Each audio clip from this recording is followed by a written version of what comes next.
Hey everyone, this is Dave Stelzl, and I just wanted to make this short recording because I get this question all the time. And the question is, when I get into a situation, a sales situation, and it's for an MSP deal, so managed services, and typically talking to small businesses, so maybe they've come to your website, they're looking for a new provider, maybe the current provider is failing, and so they want somebody who can do the job. And so they're putting out bids, or they're going to people's websites, doing searches online, and they come across your site. So now you're one of several different people, and they want to know what's different about you. Well, if you're following my material, and I'm talking a lot about security, first of all, I want you to understand that I believe that all managed services really is a security sale. It doesn't have to be, but it should be. So here's what I mean. If you look at managed services, there's really two different value propositions that make sense. One is it's going to cost you less, or it's going to spread your cost of infrastructure and support over some period of time. So your equipment isn't owned by you, so that's the whole cloud utility model. And then the resources, it's a small business, so they probably don't have their own IT people. And even if they did, it'd be cheaper just to use you periodically. But perhaps they've bought blocks of time, which I don't advocate, but perhaps you've done it that way, or they're just spreading out their support costs over some time versus calling you up and having a big expense. So that's a cost reduction sale. The problem is when you go in there with a cost reduction sale or a total cost of ownership reduction, what you're saying is pull out all your invoices, let's put them together, and let's see if this would be more effective for you. And the last thing you want to do is sell your client something where they're going to pay you a whole lot less. I mean, it doesn't make a lot of sense business-wise. You're not going to grow your business by, cutting your prices and doing it for less money. So the idea of heading down that road is really making the budget or your competition the comparison. You don't want to do that. So on the security side, managed services, when I think about what managed services really are for, what do people want managed services for? Well, if they didn't need IT support, they would just do it themselves. They would just have computers and printers and networks and stuff, and it would just run. But you and I know that doesn't really work.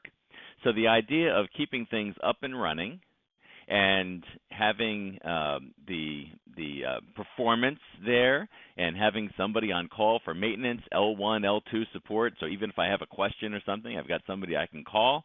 These are all security issues, and here's what I mean. Security is three things. It's confidentiality, integrity, and availability. Okay, let me say it one more time. Confidentiality, keeping things private. Integrity, making sure the data is accurate, that's online, it's not corrupt, or something else.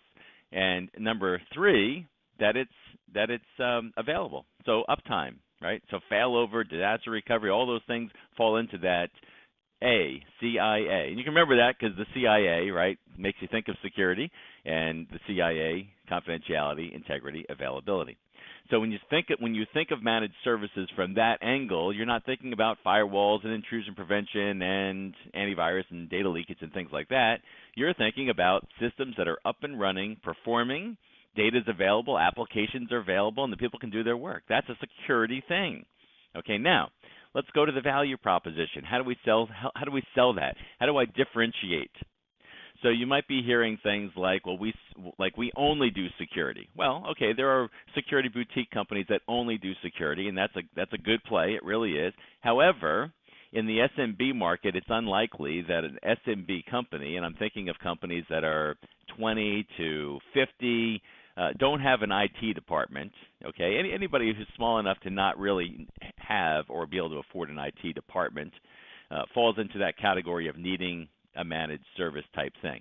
So if you're in there and you're security only in that size market, chances are there's going to be an MSP provider in there too, and you're going to be in conflict. Who manages the firewall? It's part of the network. No, it's a security device. Well, no, it's a network device. It's both, right? You can't do either one without it.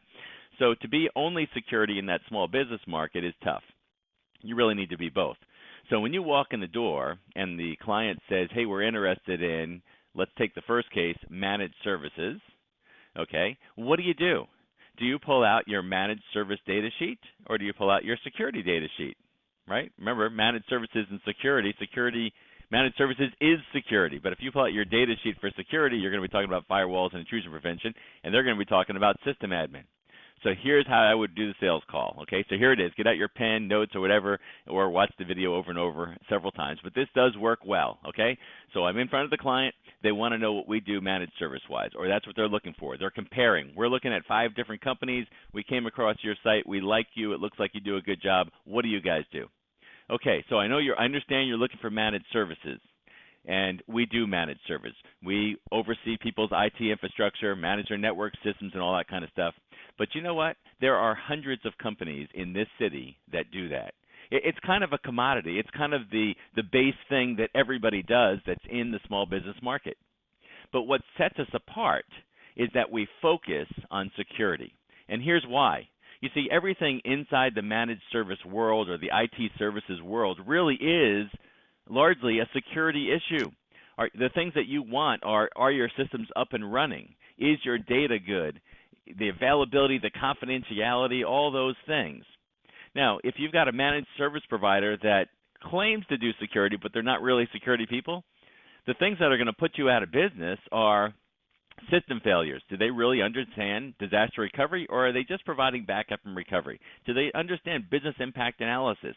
I know this sounds like big company stuff, but it really isn't. And let me explain what I mean. Things like what's your maximum tolerable downtime and understanding the business impact of a system outage is a disaster recovery issue. And how do we fail over? How do we figure out how to fail over? How do we test that failover process? Let's say that ransomware comes in. Can that company that just does managed services but claims to be security detect and stop that thing before it's too late? Do they understand how to recover from, say, a hacker incident, somebody coming in and stealing your data, internal or external? Do they understand what it means to collect data through some kind of SIM technology and look at event logs and really understand, piece together an attack that's not overt, one that's happening over time?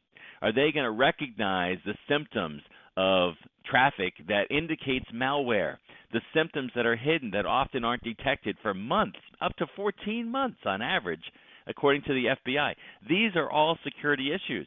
So when you hire a company to do IT services, you really need to be thinking mostly about security issues, system availability, data integrity, data confidentiality, and the ability to detect an issue and respond before it's too late. Okay, it's a very simple value proposition, and that's it. That's all you really have to say. Now, at that point, I would transition into using the 3 questions in The House in the Cloud, Chapter 13. What are you trying to protect? What are your relevant threats? And how likely is it you'd be able to detect and respond to an issue before it's too late? And then I would get up to the whiteboard, and I'd go through the House in the Cloud presentation, which of course is also in Chapter 13 and Modules 3 and 4 in the Security Sales Mastery Training Program. And from there, you are almost guaranteed to move into an assessment, which I cover on page 194 and following in the House in the Cloud book and Module 5 in the Security Training Program.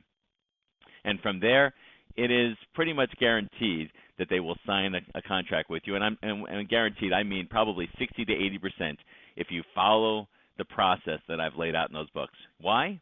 Because I can tell you right now that your competition is not doing this. They're going to go down that we can save you money road, and they're just going to have basic managed services. They're not going to do an assessment, which means that they're not going to really demonstrate any value. The only thing they'll be doing is saying, we have clients, we have good people, and we have a price. And everybody has that. So chances of winning that deal like that are slim, unless they have some kind of inside track or, cousins married to a brother, sister's mother, or something like that. So there you have it. Give it a try. Let me know how it goes.